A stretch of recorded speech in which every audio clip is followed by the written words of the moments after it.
Здравейте, казвам се Яхя от Сирия. Работя в организация Мисия Криле като проводач и треньор. Значи имаме един офис в Хармели, който помагат абсолютно всичките беженци. Също вторник имаме един ден за доктор, който не чувства добре, идва при нас, се лекува или взимаме след като мина прегледа, взимаме лекарство за него. Аз искам да говоря малко на моите дейности, които ги прави вътре в лагера, като треньор. Чрез нашата организация правим различни игри, спортни дейности и турнири, за да можат хората и децата да забравят дори за малко техни тежки истории.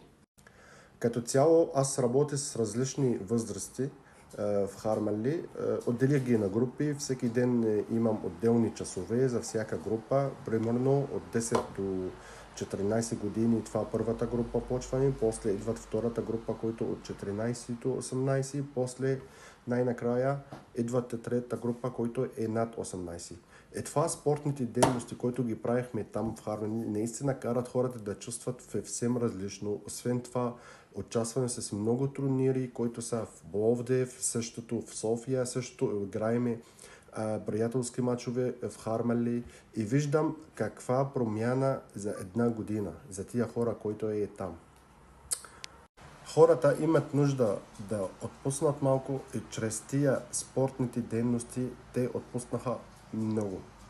Даже ние правихме същото състезание в лагера помежду тях, който прави рекорд или най-добър отбор в различни игри и това наистина получи много добре и виждаме голям резултат. Същото аз участвах в няколко турнири от една година до сега, мисля, че 4 или 5 турнири, винаги сме на първия място. Значи, като грижим на хората, който е в лагера, който е затвор, да кажем, може да излиза от тях някакви таланти. Това искам да кажа. Не се заминаваме само с спортни дейности, но същото е така. Искаме да ги научим, че те в друга държава, в която има и правила. Например, направихме нещо като екопроект, който за един ден почистваме природата.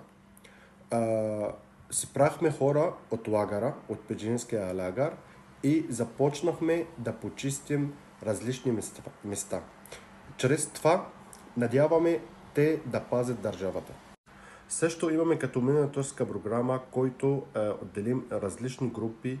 Всяка група получат някаква сума и те действат с някаква идея. Имаме, примерно, миналата година имаме за първа помощ, който учат другите хора, като стана нещо, как трябва да действат. Има една група, който тяхна идея беше за екскурзии. Правихме много хубава екскурзия.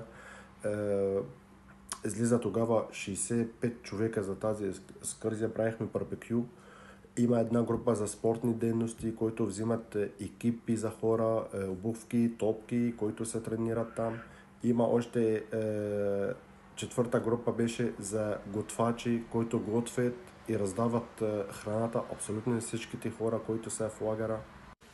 И пета група, тогава за шивашките, взехме една машина за една жена, който учи другите жени да шиете дрехите и това беше много полезно абсолютно на всичките, които се живеят в лагера, защото избрахме за нея една стая и който с късани дрехи отива при нея и ги шият и ги обличат отново. Значи има нещо полезно, което всичките го получат. Аз правя всичко това, защото знам какво е. Минал съм го. Дори много хора в свободните държави, които може да не го разбират.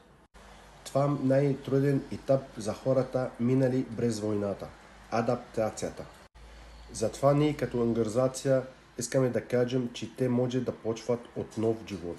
Нормален живот, без страх, без притеснение и с усмивка. Съжалявам много, че не успех да дойда на място да разкажа тази кратка история. Просто в момента съм на турнир отново в София, понеделник и вторник и надявам се да върнем с купата. От мене, поздрав на всичките!